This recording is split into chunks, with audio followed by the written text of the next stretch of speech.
Mango mango আম। ইনশাল্লাহ আমরা এই দিনাজপুরের ভালো আম সমগ্র পৃথিবীতে পাঠানোর ব্যবস্থা করব, যাতে আম দিয়ে পৃথিবীর মানুষ দিনাজপুরকে চিনতে পারে। দিনাজপুরে আম হয় না তো কি হয়েছে, এরপর থেকে হবে। যেহেতু আমাদের লিডার বলিছে যে দিনাজপুরে আম হয়, সেহেতু এরপর থেকে হবে। বিএনপি ক্ষমতা আসলে হবে। মানে এটা নিয়ে হাসাহাসি করার মজা নেওয়ার কি আছে?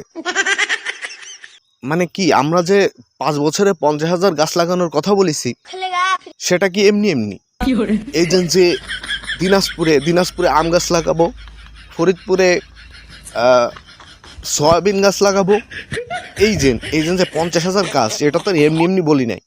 এটা তো আমাদের একটা plan. I have a plan. এই প্ল্যানের ভিতর থেকে বলছি যে দিনাজপুরে আম হবে পরবর্তীতে, সেই আম আমরা বিদেশে রপ্তানি করব।